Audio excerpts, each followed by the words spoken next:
아멘. 성도 여러분 안녕하십니까? 하나님께서 우리 모두와 함께 하시기를 간절히 소망합니다. 오늘 최민 양이 아름다운 찬양을 해주셨는데요, 사실 원래 오늘 특창은 우리 오남 오케스트라입니다.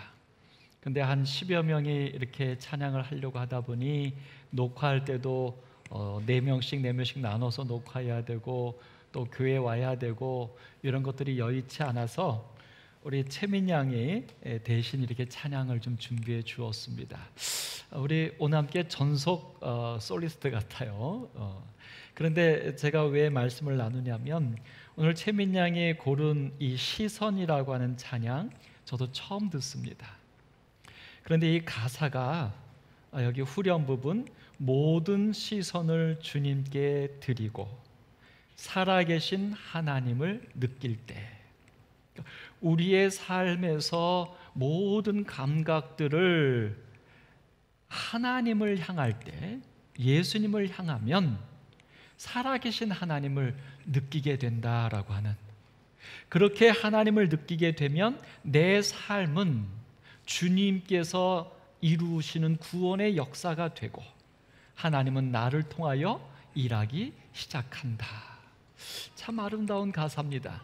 제가 왜 이 가사를 한 번 더 말씀을 나누냐면, 오늘 제가 준비한 말씀, 바로 그 말씀의 핵심을 이 가사에서 잘 표현해주고 있기 때문입니다. 오늘 저는 매력적인 그리스도인 7번째 침례 요한에 대해서 살펴보는 3번째 시간, 침례 요한 속에 함께 하셨던 성령의 역사를 살펴보려고 합니다.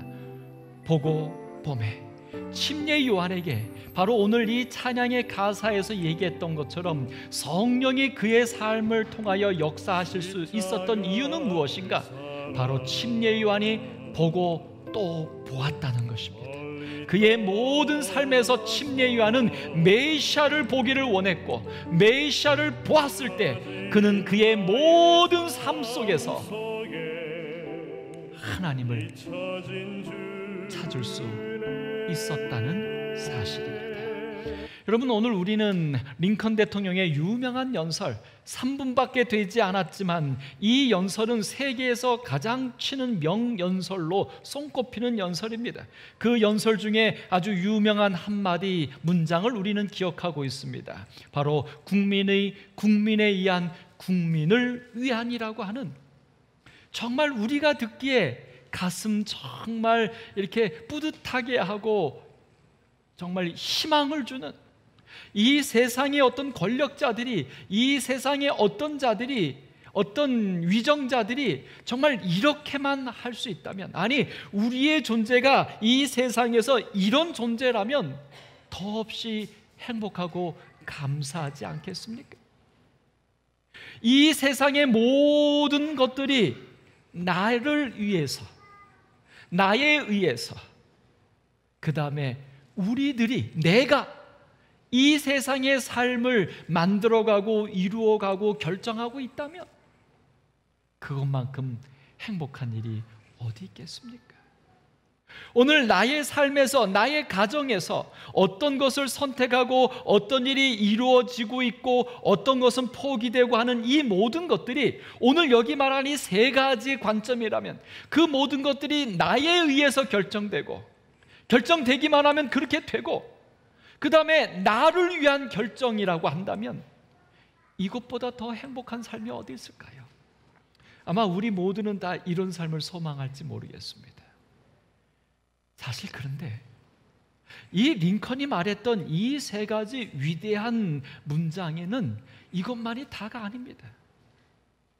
요 바로 전에 링컨은 이런 말을 먼저 던져주고 이 얘기를 했습니다. 그 얘기가 뭐냐면, 이 나라가 하나님 아래에서 자유의 새로운 탄생을 누려야 할 뿐 아니라, 미국의 바로 이 남북 전쟁 때에, 전쟁이 한참 진행될 때에 죽은 전사자들을 모시는 소위 국립묘지에 가서, 거기에 이 오픈 예배에 가서 링컨이 했던 연설이죠. 그 연설에서 오늘 링컨은 국민에 의한 국민을 위한이라고 하는 이 세 가지 국민 중심의 국민을 위한 정치 세계가 되어야 된다고 하는 말을 하기 전에 전제 조건으로 준 이 이야기가 있습니다. 그것이 바로 뭐냐면 하나님 아래에서. 여러분, 나에 의해서, 나를 위해서, 나를 통하여 이루어지는 우리의 삶이 하나님 아래가 아니라면 그 삶은 어떤 삶입니까? 자기 중심적인 삶. 오늘 교과 공부에서 말했던 이기적인 삶. 나를 통하여, 나에 의하여, 나를 위하여. 여러분, 세상 모든 사람들이 이렇게 살아가고 있기 때문에 오늘날 우리의 삶이 어렵고 힘든 것 아닙니까? 오늘 그런데 이 세 가지 이야기는 누구 아래에서 이루어질 때 그것이 축복이 되냐면 하나님 아래에서. 나를 위한 것도, 나의 결정도, 나를 통한 것도 누구 아래에서? 하나님 아래에서. 여러분, 어쩌면 링컨 대통령이 말했던 이 하나님 아래에서 일어나야 할 사람을 위한 이 세상의 삶이 하나님이 빼어지고 하나님이 사라지고 났더니 이제는 누구만 남은 세상이 되었냐면 나만 남은 세상이 되었기 때문에 이렇게 어렵고 힘든 세상이 되지 않았을까요? 오늘 그래서 링컨의 이 3분밖에 안 되는 이 연설의 앞부분은 이렇게 시작이 됩니다. 우리 스스로를 봉헌하여야 한다. 그리고 더욱 크게 헌신하여야 한다. 그리고 오늘 이 순간 우리는 굳게 결단을 내려야 된다. 어떤 결단이요? 바로 지금 말한 하나님 아래에서 이 미국이 정말 사람들이 행복한 세상을, 그런 나라를 만들기 위해서는 우리 스스로를 바쳐야 하는 것을 결단해야 된다라고 링컨은 연설했던 것입니다. 결국 우리의 삶은, 우리의 행복을 위한 삶은 그저 오는 것이 아니라, 나를 위할 때 오는 것이 아니라, 내가 결정할 때 오는 것이 아니라 하나님 아래에서 나를 봉헌하고 더 크게 헌신하고 그렇게 하도록 굳은 결심을 하면서 나를 바칠 때 우리의 삶은 진정한 행복의 삶이 이루어질 거라고 링컨은 연설했던 것입니다. 오늘 여러분과 저의 삶에 하늘은 소망하고 있고 행복은 꿈꾸고 있는데, 여러분, 그것에 그 모든 우리가 꿈꾸는 행복과 하늘나라가 하나님이 계신 곳입니까? 하나님 아래에서입니까? 아니면 하나님은 잠시 제껴놓고 하나님 없는 그저 내가, 하나님 없는 나의 즐거움, 하나님이 없는 나를 통한, 나를 위한 그런 삶이십니까? 오늘 우리의 삶을 다시 한번 깊이 있게 살펴보아야 할 이야기입니다. 오늘 여기 침례 요한은 예수께서 자기에게 나아오심을 보고 그의 마음에 감동하여 말하게 됩니다. 보라, 세상 죄를 지고 가는 하나님의 어린 양이라고요. 근데 사실 여러분, 우리는 이 요한이 이 예수를 만난 장면이 어디냐면 바로 요단강에서 침례를 베풀 때라고 성경은 말합니다. 우리가 아는 것처럼 요한은 사람들에게 인기였어요. 영웅이었습니다. 그래서 그 요한이 요단강에 있었지만, 들에 있었지만 그 도시에 있던 많은 사람들이, 심지어 로마 군인까지, 바리새인과 제사장까지도 이 요한에게 찾아왔어요.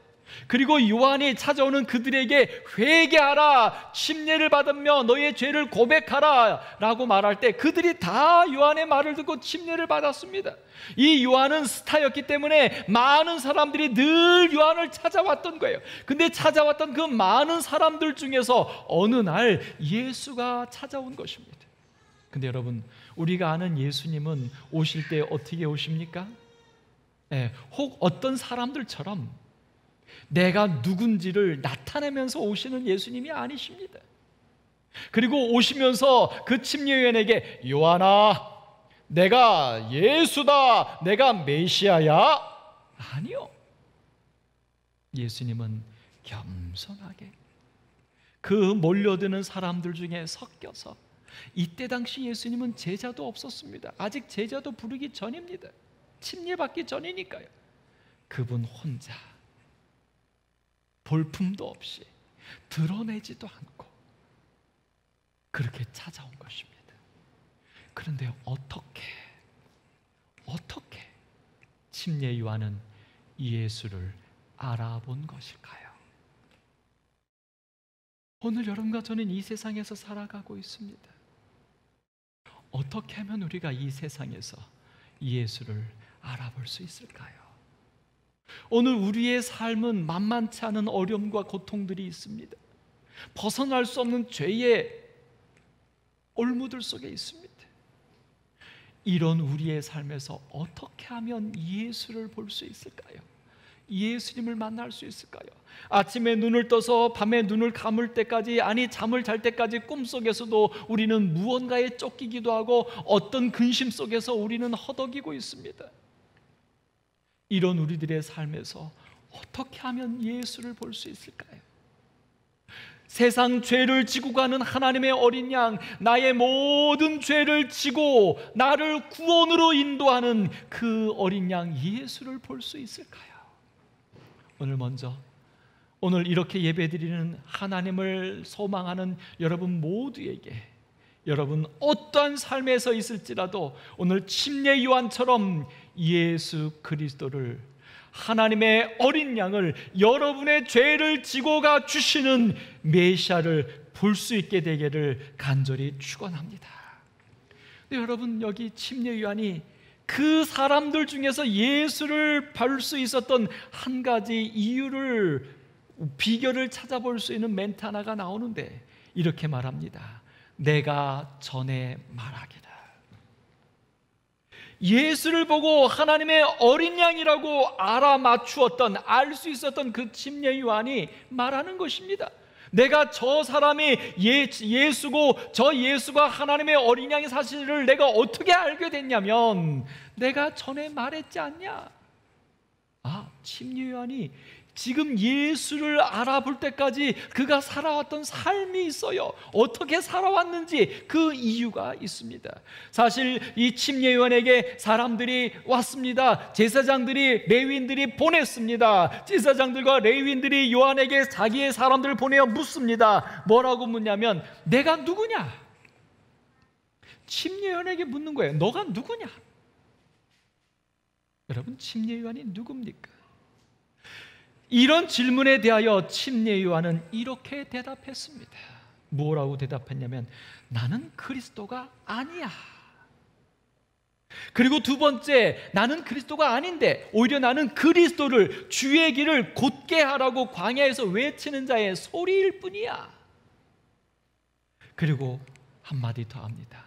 나는 물로 침례를 베풀지만, 내가 사실 물로 침례를 베푸는 것은 너희 가운데 너희가 알지 못하는 한 사람이 섰는데 곧 내 뒤에 오시는 그가 있다는 거예요.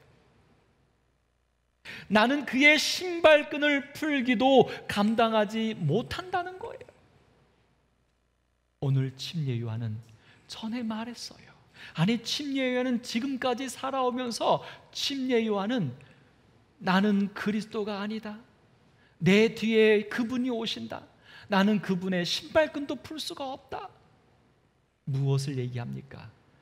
침례 요한이 말해왔던 것은, 침례 요한이 살아왔던 것은 메시아를 소망하는 삶이었다는 것입니다.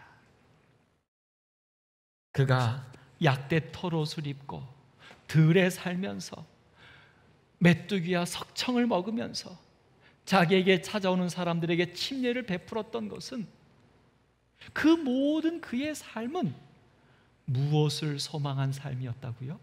메시아를 기다리는 삶이었다고요. 사랑하는 성도 여러분, 오늘 여러분과 저는 어떤 삶을 살고 계십니까? 무엇을 말하고 있습니까? 무엇을 듣기를 원하십니까? 무엇을 이루려고 하십니까?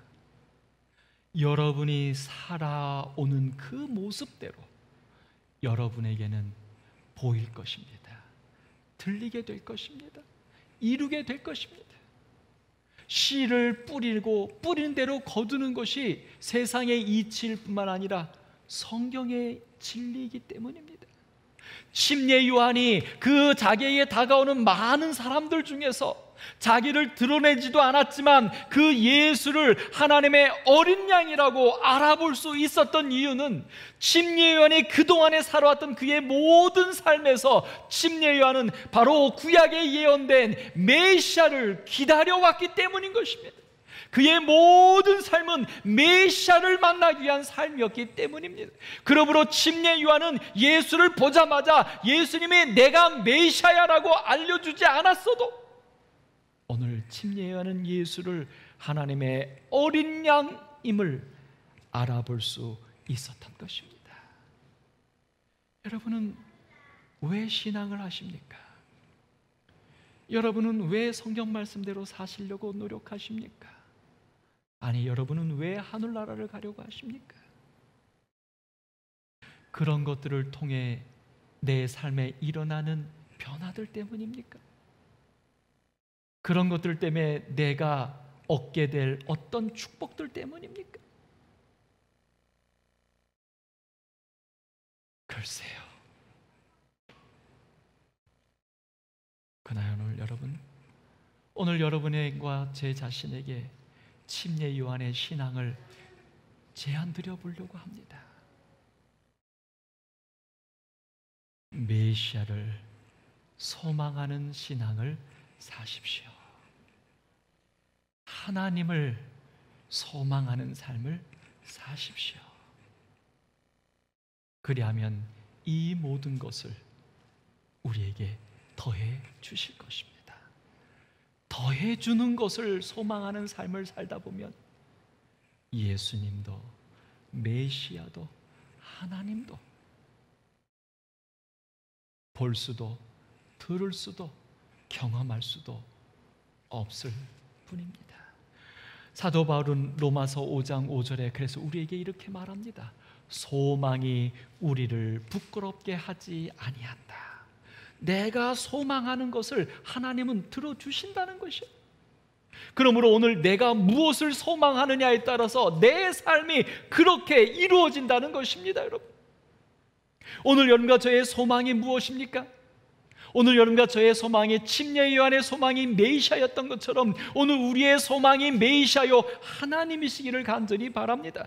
그렇게 소망할 때에 우리에게 주신 성령으로 말미암아 하나님의 사랑이 우리 마음에 부음받는다고 말합니다.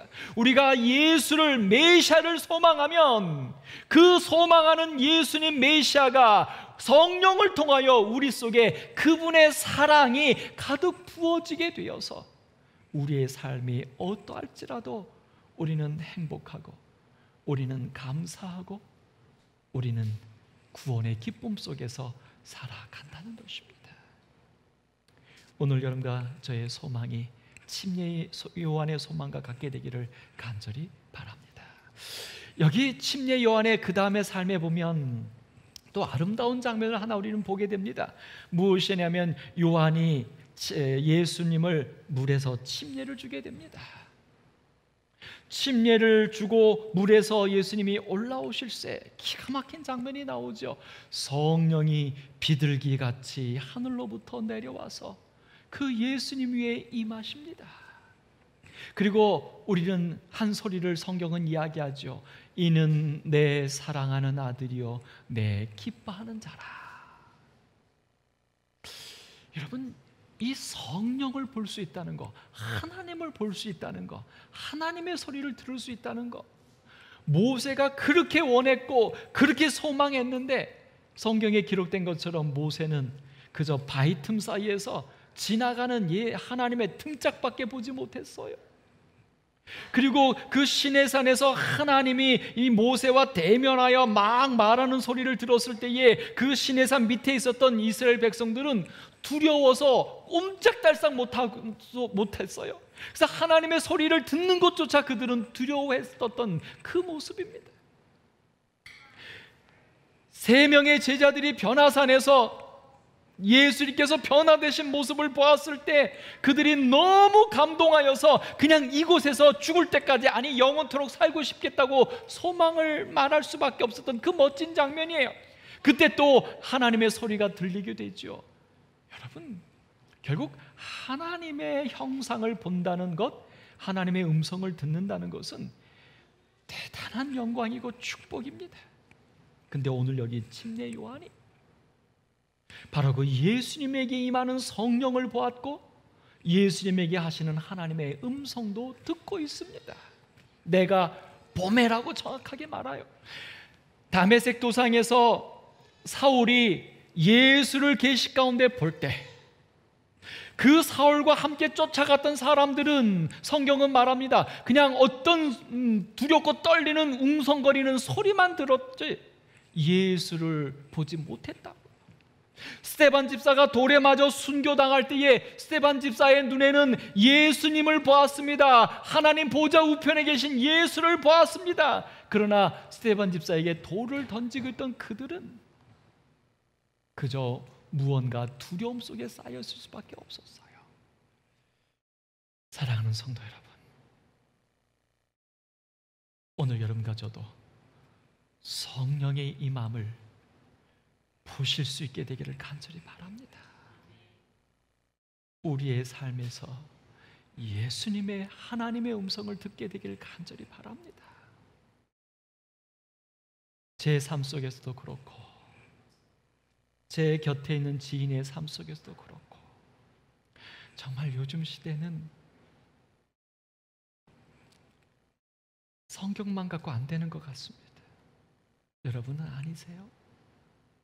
무언가의 근심이 쌓이면, 어떤 것에 두려움이 되면 아무리 성경 말씀을 읽어도 내 마음의 위로가 안 돼요. 그 근심과 두려움에서 벗어날 수가 없어요. 아무리 찬미를 불러도 자꾸 그 딴 생각들, 두려움의 생각들, 근심의 생각들, 이 분노 이런 것들이 나를 집어삼켜버립니다. 목사로서 그러한 분에게 얘기하죠. 그러니까 하나님을 생각하라고, 그 어려운 문제들 보지 말고 하나님을 보라고, 그러니까 성경을 읽으라고, 그러니까 찬미하라고. 근데 그런 분들이 저에게 말합니다. 하소연합니다. 성경이 안 읽혀져요.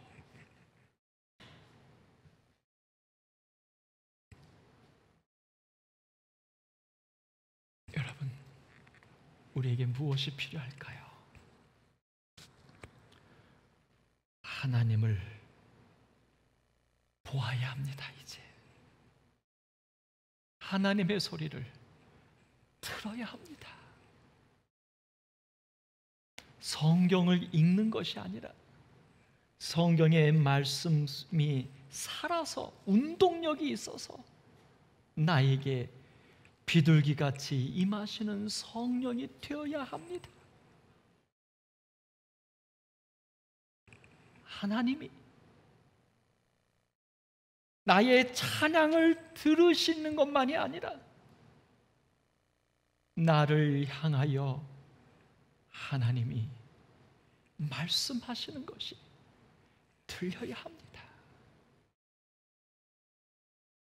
여호와의 이상이 희귀한 시대에 이스라엘은 희망이 없었습니다.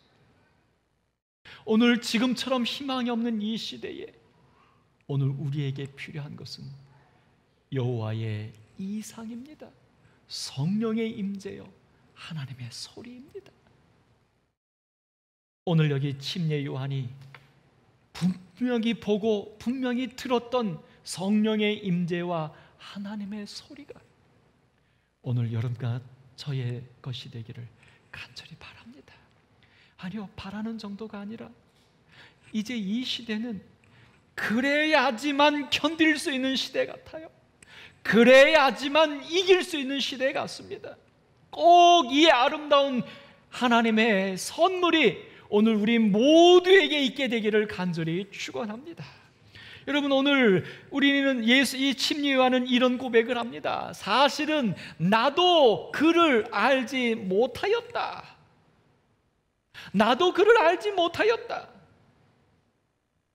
그러니까 이 침례요한도 그가 광야에서 살면서 천국에 가까웠느니라, 메시아가 임하느니라 그렇게 외쳤고, 사람들에게 회개함을 통하여 예수 메시아를 맞아들일 수 있도록 그들을 준비시키는 삶을 살았지만, 침례 요한조차도 누구를 몰랐다고요? 메시아가 누군지 몰랐다고. 메시아가 누군지 몰랐던 그 침례 요한, 예수님이 침례 요한에게 침례를 받으러 나오실 때는 30세쯤 되었더라. 그러니까 30년 동안 예수님은 나사렛에 살아 계셨고, 개인적으로 침례 요한에게는 친족 관계였습니다. 그런데도 침례 요한은 예수가 메시아인 줄 몰랐다는 거예요. 그럼에도 불구하고 침례 요한은 예수가 자기에게 걸어 나오는 걸 볼 때에 하나님의 어린 양이라고 알아보았고, 예수님을 침례 주었을 때에 성령이 임하며 하나님의 음성까지도 보고 들었습니다. 왜? 침례 요한은 몰랐던 메시아를 어떻게 보게 된 것일까? 오늘 여기 요한복음 1장 31절에 침례 요한의 한 고백이 있어요. 나도 그를 알지 못하였으나, 나도 몰랐지만 내가 와서 물로 침례를 베푸는 것은, 자기가 지금까지 요단강에서 침례를 베풀고 있는 것은 내가 제사장의 직분을 세습받지 않고, 내가 부모님 집에서 편안하게 살지 않고, 내가 제사장의 의복도 버리고 약대 털옷을 입고, 내가 메뚜기와 석청을 먹으면서 들에서 이렇게 살고 있고, 그 다음에 내가 죽음을 두려워하지 않으면서 모든 사람들에게 회개하러 그들의 죄를 지적하며 그들에게 물로 침례를 주는 이 지금까지 내가 살아오고 있는 내 모든 삶은 그를 이스라엘에 나타내려 함이라. 메시아를 알려주려고 하는 것이다. 침례 요한은 자기의 삶의 모든 이유, 목적이 무엇이었어요? 메시아를 알려주는 거였어요. 이게 침례 요한의 존재요, 침례 요한의 삶의 이유예요. 이렇게 살았기 때문에 오늘 33절에 침례 요한은 또 말합니다. 나도 그를 알지 못하였지만 나를 보내어 물로 침례를 베풀라 하신 그가, 하나님이 첫째 나에게 말씀하셨다는 거예요. 무슨 말씀을 주셨냐면, 성령이 내려서 누구 위에든지 머무는 것을 내가 볼 수 있다. 보거든. 그가 누구라고 알아? 내가 보고 그가 하나님의 아들이심을 증언하게 되었다는 것입니다. 여러분, 침례 요한도 여러분과 저와 똑같이 사람이었어요. 침례 요한도 여러분과 저와 똑같이 성령의 둔한 자였습니다. 침례 요한이 성령의 충만하심으로 잉태되었던 나실인인지 모르지만 그의 삶에서 그도 메시아에 대해서는 성령의 역사가 멈춘 자였어요. 그런데 그가 예수를 보고 메시아임을 알아보았고 성령의 임함과 하나님의 음성을 들을 수 있었던 이유는 무엇인가? 그가 태어날 때부터 나신으로 태어났기 때문이 아니라, 여러분, 그렇게 따진다면 삼손 같은 존재는 어떻게 해서 그렇게 됐습니까? 분명히 나신으로 태어났는데 그 삼손은 어떻게, 그가 순교당했다고 기록합니다만, 여러분, 삼손의 삶은 메시아를 본 삶이 아니었지 않습니까? 결국 나실인이라고 다 하나님을 알게 되는 게 아니에요. 여러분과 제가 그리스도인 되었다고, 여러분과 제가 재림 교인 되었다고, 여러분과 제가 성경의 진리를 안다고 다 메시아를 볼 수 있는 건 아니라는 겁니다. 다 그리스도의 재림을 맞이할 수 있는 게 아니라는 거예요. 다 성령에 충만한 사람이 되는 게 아니라는 것입니다. 오직 침례 요한은 어떻게 했어요? 어떻게 살았어요? 그의 모든 삶의 목적이 그를, 메시아를 나타내려고 하는 삶이었어요. 그 다음에 그가 알지 못했지만 그는 어떻게 해요? 하나님께서 그에게 주신 약속대로 성령이 머무는 것을 내가 보거든 그 사람이 바로 메시아, 하나님의 아들이라는 사실을 알려주었을 때 침례 요한은 어떻게 살았을까요? 누가 성령의 임재하심이 일어나는지를 계속 살폈을 것입니다. 그리고 예수님이 에게 침례를 베풀었을 때, 성령이 임할 때 그는 어떻게 했어요? 이제 내 시대가 끝났구나라고 하는 게 아니라 그는 기뻐할 수 있었습니다.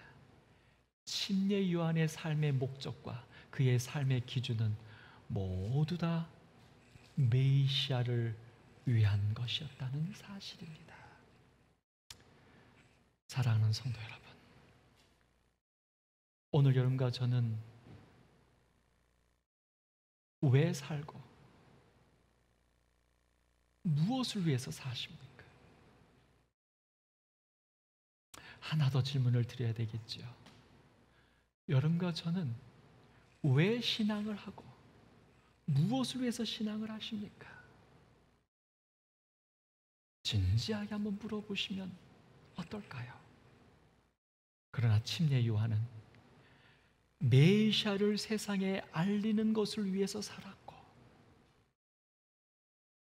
성령이 임하는 메시아를 보았을 때에 그는 그것이 그의 삶의 기쁨이었습니다.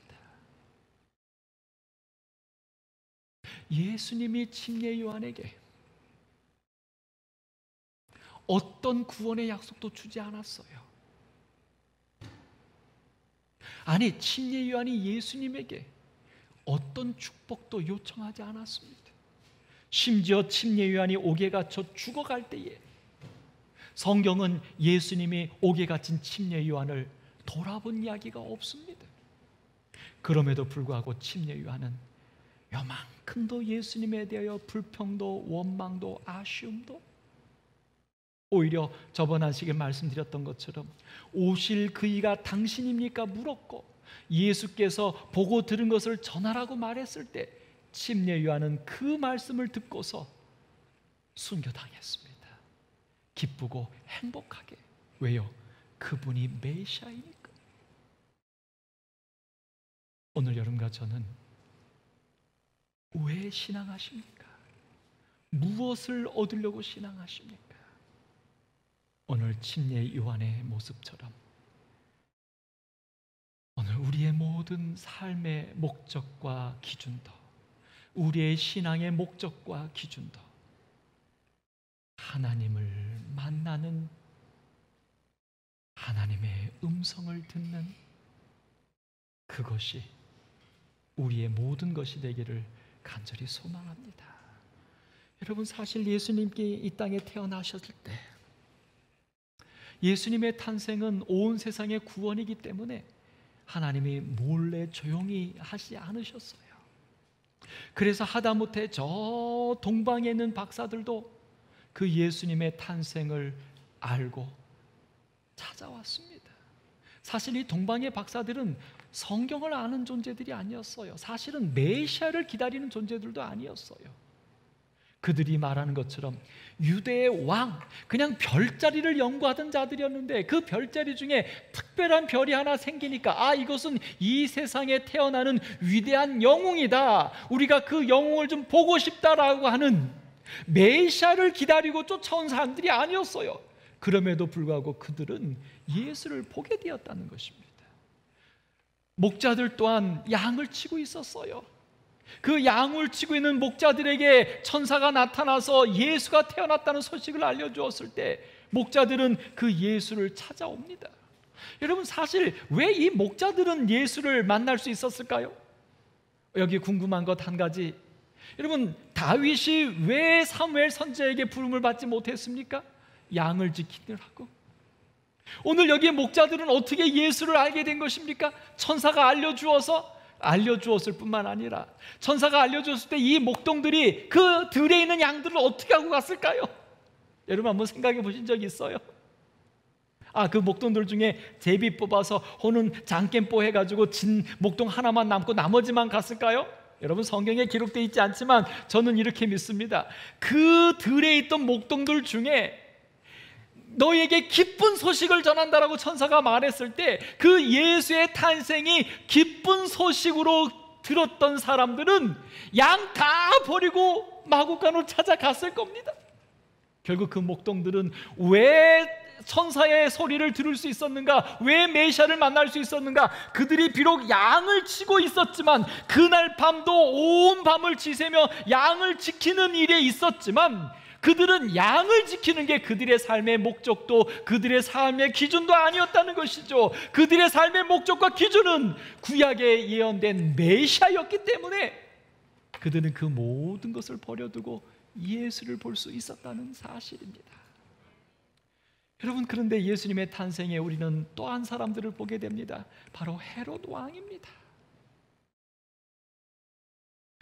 박사들이 찾아오다가 별이 사라져서 헤롯 왕에게 찾아가서 얘기하잖아요.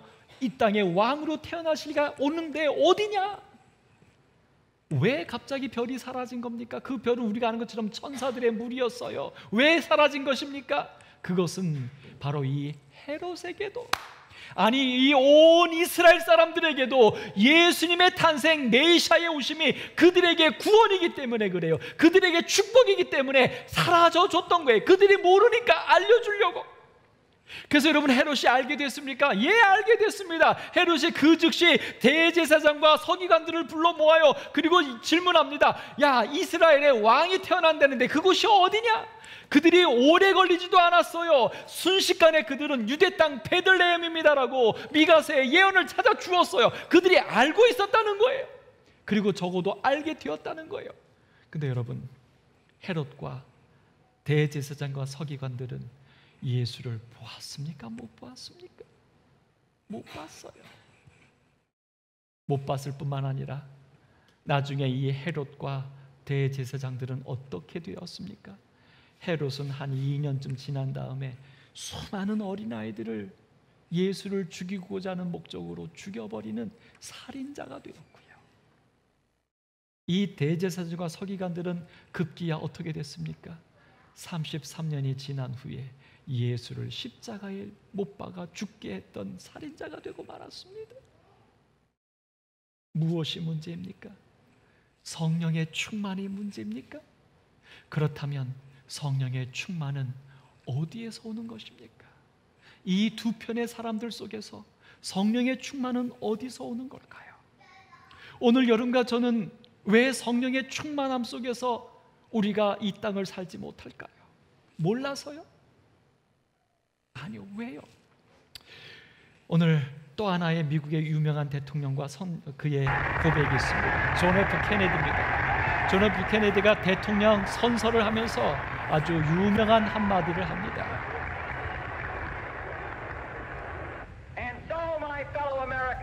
동료 미국 여러분, 당신의 나라가 당신을 위해 무엇을 할 수 있느냐고 묻지 말고 당신이 당신의 나라를 위해 무엇을 할 수 있는지 물어라라고 연설합니다.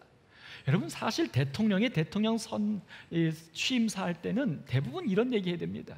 내가 여러분들을 위해서 최선을 다하겠다. 내가 여러분들을 행복하게 하겠다. 내가 여러분들에게 한 공약들을 다 지켜주겠다.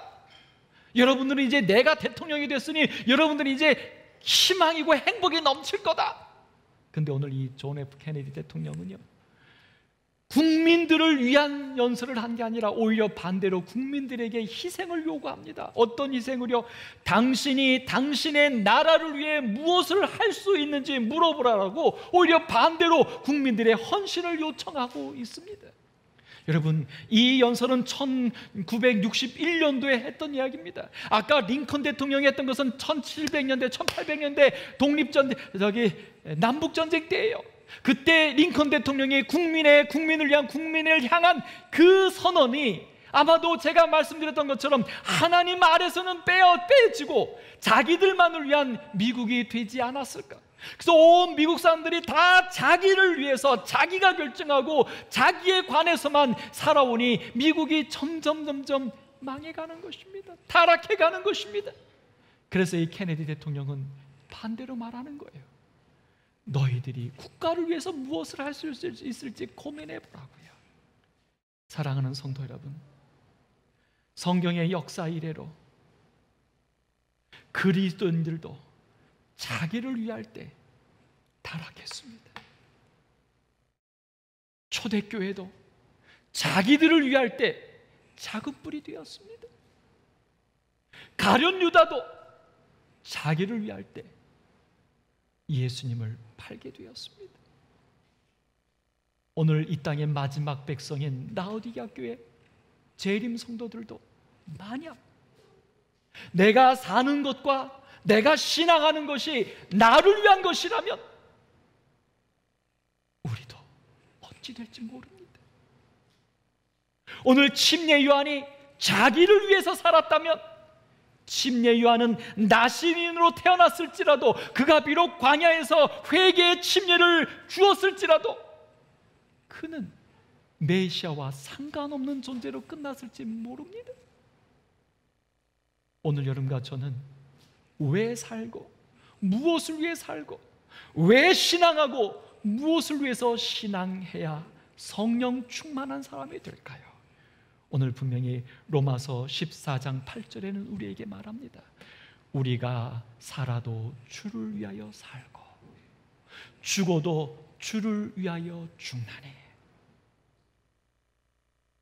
그러므로 사나 죽으나 주의 것이로다. 사랑하는 성도 여러분, 침례 요한이 성령 충만한 자가 되어서 하나님을 보고 하나님의 음성을 들을 수 있었던 것은 나시린으로 태어났기 때문이 아니라 그가 메시아를 향한 소망을 가지고 메시아를 위하여 살았기 때문입니다. 오늘 여러분과 저도 하나님을 위한 소망을 가지고 하나님을 위하여 사는 우리가 되어서 정말 여호와의 말씀은 있으되 이상이 희귀한 시대에 진리는 있으되 진리의 자유함이 궁색해진 이 시대에 재림 성도는 있으되 남은 자손의 새 천사의 기별은 약해진 이 시대에 오늘 여러분과 제가 엘리야의 심령을 가진 이 마지막 새 천사들이 되기를 간절히 바라면서 말씀을 마치겠습니다.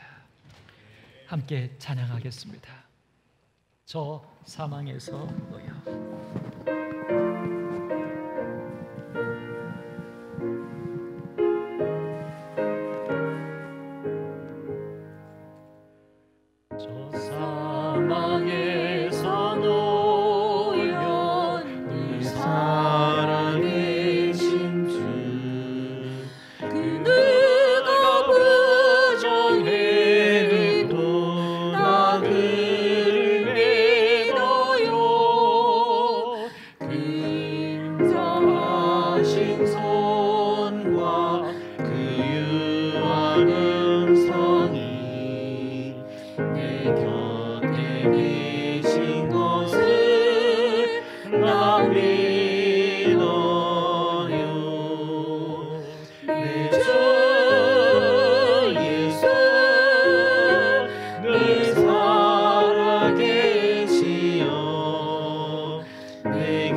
내 주 예수 늘 살아계시어 내 귀에 말씀하시고 또 동행하시네. 내 주 예수 내 구원 되시고 내 속에 살아계시는 날 믿어요. 저희를 사랑하시는 하나님 감사합니다. 분명히 하나님은 살아계시고 예수는 메시아로 이 땅에 오셨으며 지금도 우리의 구원을 위하여 역사하고 계심을 성경은 말합니다. 우리도 성경을 통하여 그 사실을 알고 믿기는 합니다. 근데 주님, 그것만 갖고는 여전히 무언가 부족하고 여전히 무언가 두렵고 여전히 무언가 괴로운 것이 우리들의 지금의 삶인 것이 사실입니다. 하나님, 오늘 침례 요한에게 주셨던 것처럼 성령을 보게 하여 주시고 하나님의 음성을 듣게 하여 주시옵소서. 오늘 우리의 삶에서 우리가 알고 우리가 믿고 있는 성경의 예수가 우리의 삶의 메시아가 되게 하여 주시옵소서. 예수님의 재림이 먼 후에 오는 것이 아니라 지금 매 순간 속에서 우리를 구원하시는 이 재림의 예수를 경험케 하여 주옵소서. 무엇이 필요합니까? 어떻게 해야 합니까? 오늘 우리들 속에 성령의 충만하심을 허락하여 주옵소서. 성령이 충만하시는 삶이 되도록 침례 요한처럼 우리의 삶의 모든 목적이 메시아이며 우리의 삶의 모든 기준이 하나님이게 하여 주옵소서. 기도합니다. 결심합니다. 소망합니다. 우리의 모든 삶이 메시아요 우리의 모든 삶이 하나님이게 하여 주옵소서. 예수님의 이름으로 기도드립니다.